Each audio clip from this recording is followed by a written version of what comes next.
All right, Super Bowl. Can we say that? I can't say that on Fox. You have to say the big game. So right. Can we say that here? I think we can get away with it on here. Okay. Yeah. I'm not saying it. I'm not saying it. The I big refuse. game. That's right. The big game. Eagles are in the Super Bowl. We have 2 games to talk about. Look back. Anything at all. I have 2 plays. It's the same category, but I have 2 early Super Bowl plays before we get out of here. Let's talk about the Eagles first, the Chiefs and Bengals second. And all right, here is the biggest takeaway that I have, gentlemen. All right, across the board. That's Matt Cherico. That's Harry Mays, or technically that's Matt Cherico. That's Harry Mays. I'm Eitan Shander.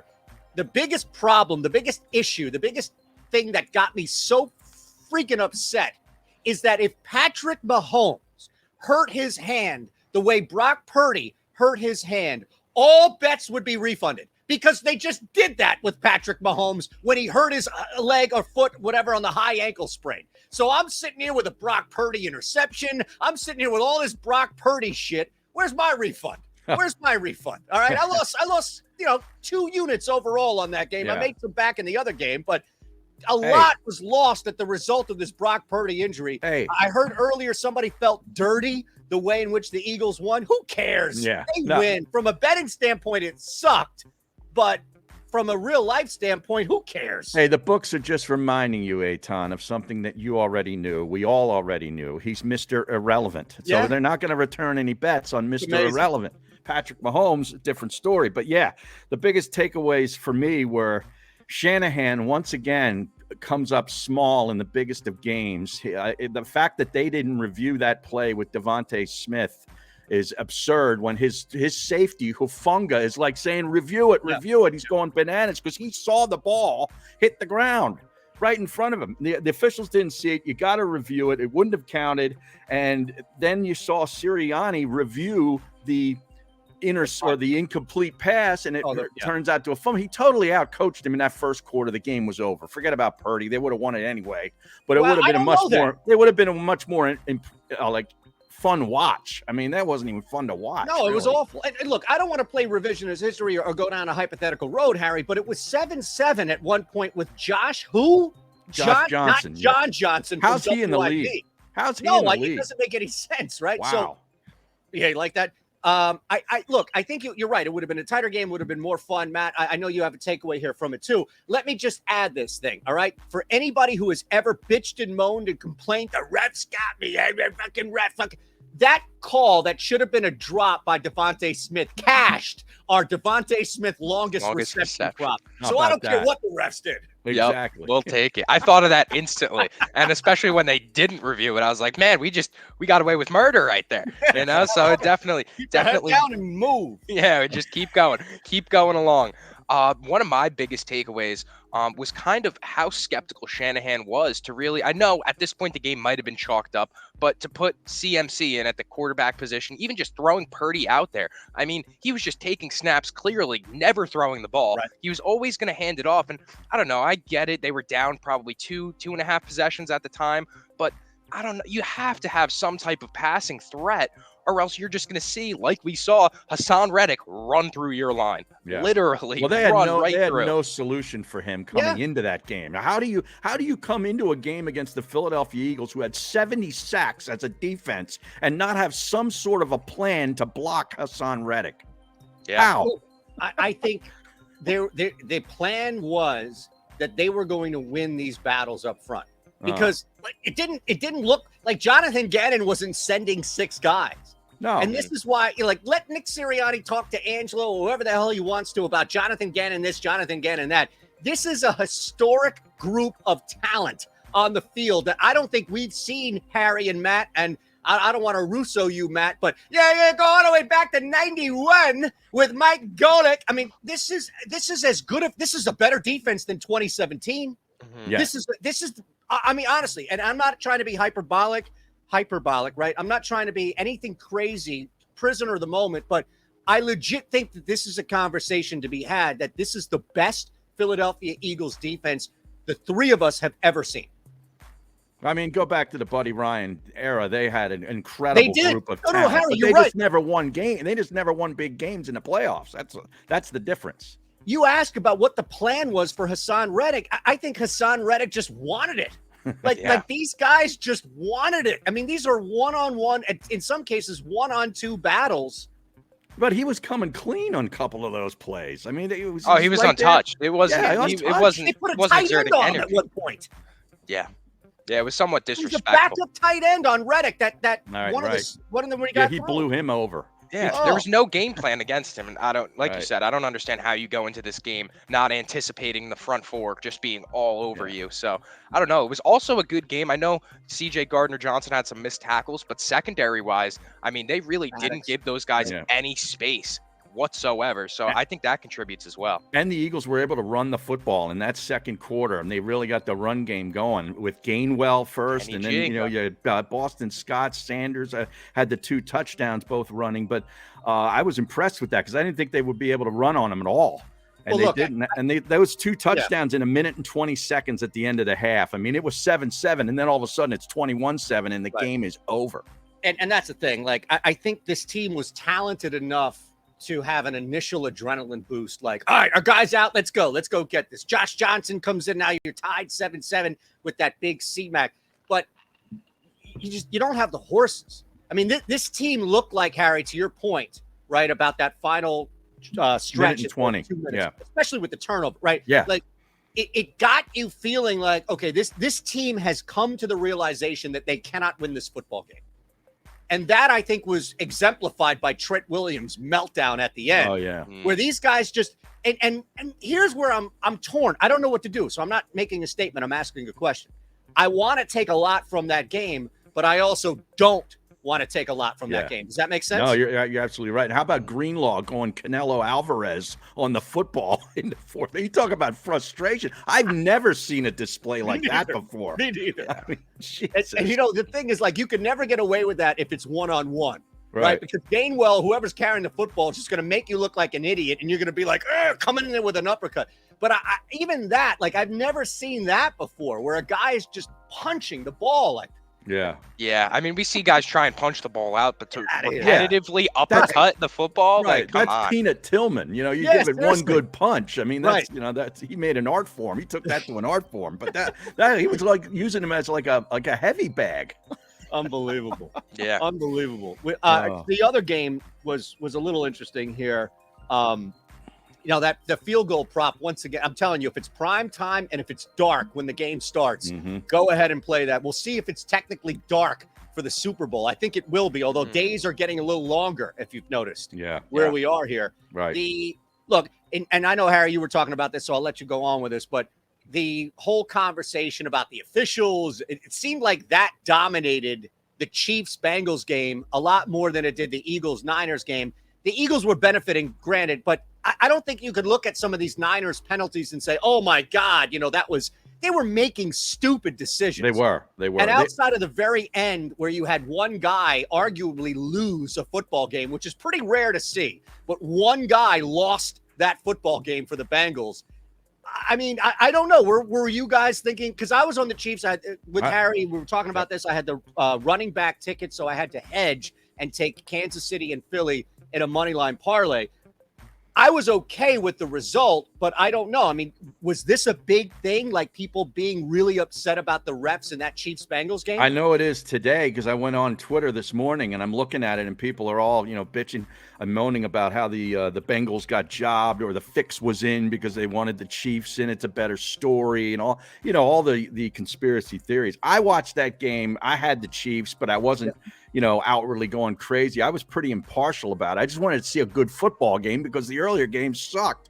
Yeah, so we got it. I thought it was a really good game. I didn't think the officials were favoring one side. It was a stupid play by the defensive player for Cincinnati because there's no way Butker hits that field goal from 55, 60 yards, and we're going to overtime without that penalty. So. Yeah, I think one thing that I did kind of get irked by was the block in the back on the kickoff. And then another one that was a roughing the passer that should have been called on Joe Burrow.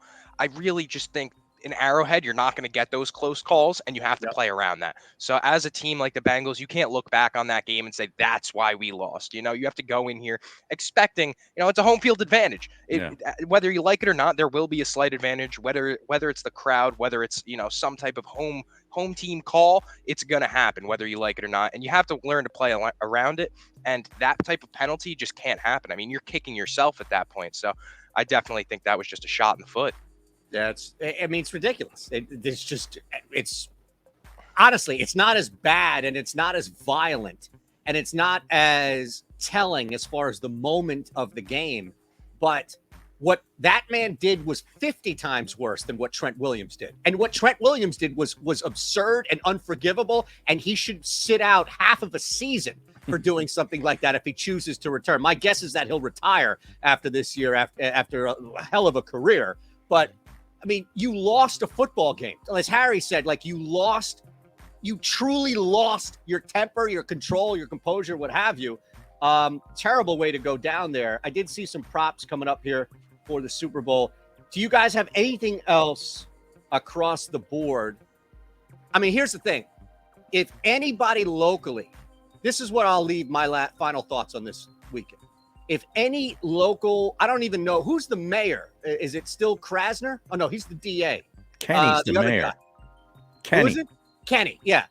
If this idiot, and I say idiot about anybody, so it doesn't matter, you won't find what side I'm on, but if any idiot who's basically an elected official in my book says something stupid about Kansas City or Patrick Mahomes or the Chiefs, I'm putting my kids' college fund on Kansas City. Yep. All right? Yep. And that was exactly why I wanted my heart wanted the Bengals to win, but as we got closer and closer, hearing the paternity test, the mayor talking about it, come on. He ordered a paternity test for Patrick Mahomes. Come on. Yeah. And you know, these guys were downplaying it, but both of you know Andy Reid. All right. Oh, yeah. Andy Reid has been on both sides of Andy Reid was on the wrong side of this when Freddie Mitchell, remember, started running around and saying, who are these guys on the Patriots? I don't know. Who's Rodney Harrison? I never heard of Rodney Harrison before. And what happened? Tom Brady walked over to Rodney Harrison and said, we got this. Mm-hmm. I don't know who that guy is, but we got this. All right. They intercepted him 3 times. I mean, Jesus Christ. Shut your mouth. Exactly. Nobody in Philadelphia say a word, please. Stay out of it. How about sorry. Go ahead. No, I just wanted to say we cashed out on Isaiah Pacheco. Yeah, I mean, we talk about this guy a lot. He's a monster. He was, oh man, talk about explosiveness, especially as soon as he hits that corner, just going downfield. Yep. I mean, man, I love watching him, and I can't get enough. Only thing I don't like about him is he went to Rutgers. Oh, come on, man. Respect the Jersey natives. Come on, I got to get something in these playoffs if my Giants aren't here. I got shit for putting on Twitter a 3-leg parlay yesterday that said it's a Philly thing. And I parlayed Nova, Eagles, both money lines, and I took the points foolishly because I didn't need the points with St. Joe's. Now, we know it went 2 for 3 because Nova lost. Mm-hmm. And somebody's like, how did Nova work its way into the Philly thing? So if Nova is getting criticized for working its way into the Philly thing, Rutgers, I'm sorry, Cherico, but they got to get them out. Is out. Oh, man. I'll take Greg Pacheco's walking through that door. I'll take Pacheco's Vineland High School roots before I'll take Rutgers. Okay, I'll take that too. Okay. Now, you also almost had his anytime, but that got called back. Right. Yes. Oh, all right, so look. How about this Super Bowl line, though? Yeah, thank you. Let me preface this, though, and I'm just repeating what has been told to me by PGF countless times over in the years that we've talked to him before Super Bowl, but this, I think, is the worst market to try and read, right? Like, especially from a spread standpoint, you're going to find more money on the Super Bowl from people who don't bet football than the entire season, arguably combined. Right. So we don't know who jumped on what and how it moved and all that because it's crazy. It's like it could be Mattress Mac. Yeah, exactly, Harry. Exactly right. Right. Yeah. So I don't know. I didn't make a play on this. I have another play that I'll get to, but I'll defer to you, Harry, you, Matt. Is there an early side? And maybe there isn't because there isn't one for me. Is there an early side or total that you like? I'm just saying it too. Apparently on the offshore market, it opened at Kansas City minus 151, and it's now Eagles minus 2 and 50. All right. So real quick, are you getting that from Shapiro? Yes. Because I have, well, aren't they both sports betting or is Shapiro somebody else? No, Bet Online. All right. So this is interesting. KC opened up at minus 1 on Bet Online, right? Right. KC opened up as a pick'em on sports betting. Now, these are both offshore books. Okay. But that's what I'm saying, Harry. That's a pretty big difference. Mm-hmm. So Kansas City It opened up on this as a pick'em and was immediately moved to Eagles +1 and then immediately back to a pick'em. In fact, I'm gonna forward this to you guys because I don't know if you have this. Are you guys on the Barton chain? I don't believe so. All right, so basically sportsbetting.ag put out a timeline from 10:03 p.m. Eastern through 10:45 p.m. Eastern. Okay. And you can see, Matt, I don't know if, can you share this? Yeah. Okay. If you can share this email, we can see this because, and I'm super glad, Harry, you brought up the Bet Online because this moved a lot too, but it's just crazy that it would open at a pick'em versus 1. Yeah, -1 to pick'em to Philly -1 to pick'em to Philly -1, -1.5, -2, -2.5. According to Bet Online. That's crazy. Right. And I think the reason, though, why, Harry, I brought up the discrepancy between Bet Online and sports betting is because the opening market, like if you just look at the movement from a pick'em, it's different than if you looked at the movement from KC -1. Right. KC opens up as a favorite and has been bet into a dog on one versus it's just a pick'em. Right. Gotcha. Yeah, to Eagles -2. Yep. Look, Pretty again, nuts. if this were a regular season game, I think we could look at and determine maybe some early movement and why it's moving this way. I don't know. I don't know what to make of this. Do you? I just think my initial thought, Harry, is that it's a Chiefs line at 1.5, at 1. 2.5 becomes more of an Eagles line where you can play them as a favorite. Right. Well, I took the Chiefs. I already teased it. I took the Chiefs to +8, and I took the total down to 44. Oh, so you did a same game parlay. Yeah. Okay. So I'm going Chiefs and over. Keep Chiefs and over 44. Chiefs what did that get +8. you? -120. Oh, that's a good play. Yeah. I like that. I like that. Now, I don't have anything on either side just yet, but there is one play that is sticking out to me, and that's the Super Bowl MVP. And I'm looking right now. Hassan Reddick plus 5,000? Yes. Plus 5,000? 40 to 1. Yep. And I put, no, it's 50 to 1. It was 40. Okay. I got him. I got him and I got Smith. I got the two guys on defense that can change and alter the course of a game at 50 to 1 on FanDuel this morning. And I put it out there I guess I didn't put it publicly, so I can't accuse you of ripping my play here, Cherico. I love it, man. Absolutely. I love it. And you know what? Let this be a popular play. Who gives a shit? Right? It's the Super Bowl. Every play is going to be popular. Right. You're not going to find, unless you want to go Harrison Buttlicker at plus, 280 to 1 long shot. Yeah. Forget it. Yeah, and I mean, you look at the way the Bengals were able to get to Patrick Mahomes yesterday. They're 28th ranked off the line and getting to the quarterback. And now you have the Eagles who prioritize that in their defensive scheme. I think this is the same type of scenario where we saw Von Miller, get his MVP. We could see Hassan Reddick make one of those plays like you're saying, another strip fumble, and he's right there in it. And it would be in the building of the team that drafted him. That's right. He was an Arizona Cardinal. Arizona, correct. A narrative too. There you go. That's pushing it. There we go. Yeah, I think Reddick is just on this other level here. And look, if the Chiefs win, you're just countering the obvious, which is Mahomes or Kelsey, and saying, give me didn't Donald win it recently? I thought Aaron Donald won it, maybe. Or Cooper Kupp. He was in contended. No, you're right. I think it was Kupp. It was Kupp. But that would be it. I mean, look, I'm not going to take a shot on Pacheco or Dallas Goedert or, somebody like that. I think defensively you can do that. Here's another thing, though. If you wanted, you could also limit a little bit of your risk and play Super Bowl MVP position. Quarterback is -400. Any other play is +250. So that's not bad. Take the field. Take the field at +250. Yeah. Yep. There you go.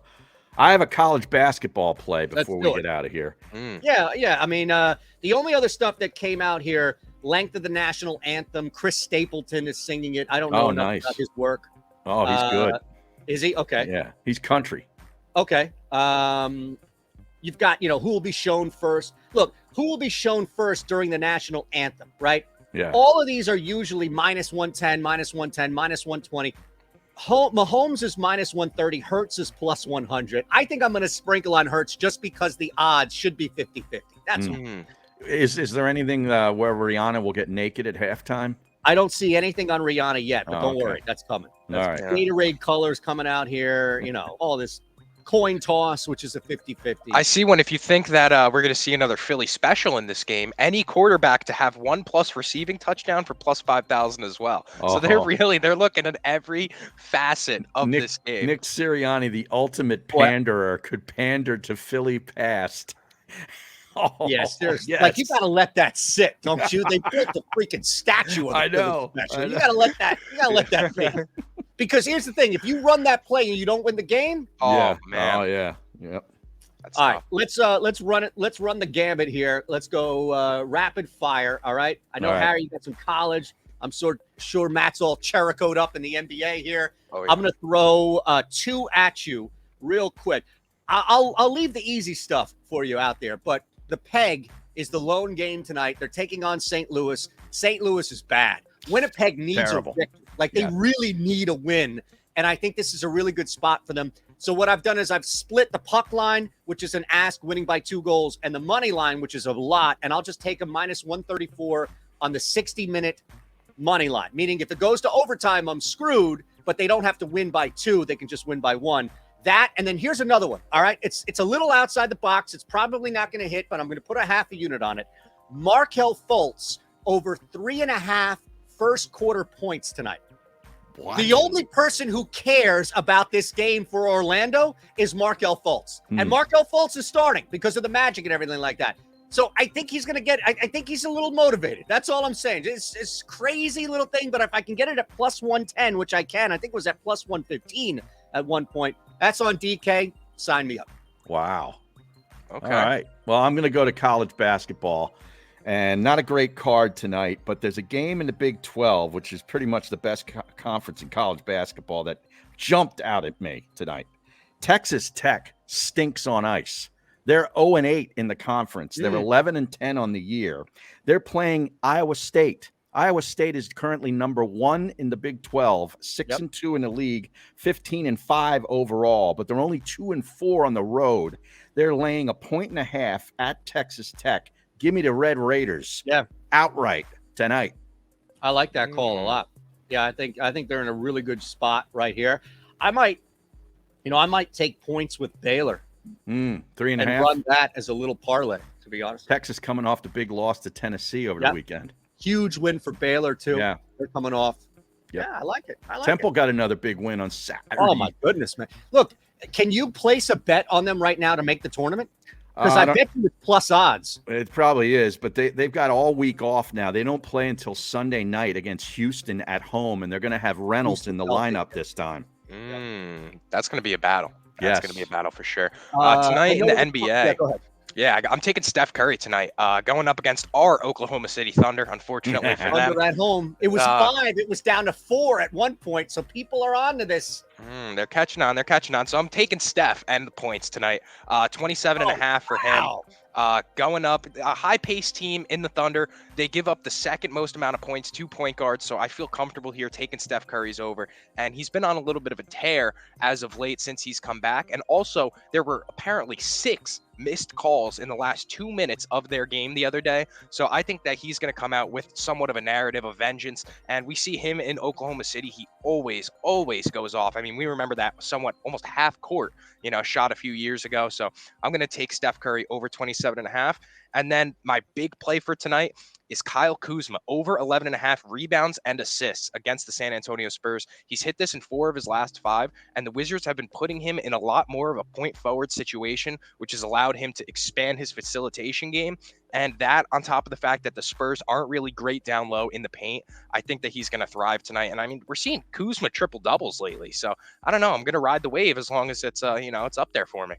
I got him over 23.5 points in my video this morning. So I like it, man. Big I like Kuzma game. Great. Wizards are hot right now, man. They've won 5 straight. I thought you were gonna lay the points with the Warriors, not take the points with Steph. That's why. Okay.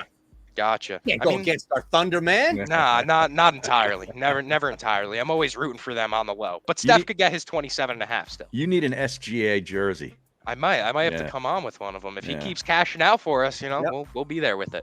Yeah, you can get a Giddy jersey, Harry, and I'll get a Lou Dort jersey. How about that? Lou Dort. Nice. Would that be his Arizona State jersey? Oh, good call. Yeah. Son of a- yeah. That's a nice yeah. jersey to cop. It is. All right, we're back on Wednesday, and I can't help myself because I'm so excited for another week of golf. This is what Tom Hoagie does, Harry. He plays the pro-ams. I'm just keep, Yep. we're not going to give any just keep an eye on it. Small greens, great iron player. It's a good spot for him. All right. We'll see you Wednesday at Harry Mays TU, at Matt Cherico with a 0, and at Shander Show for me. Thank you. Thumbs up, subscribe. You know the drill. Go Birds.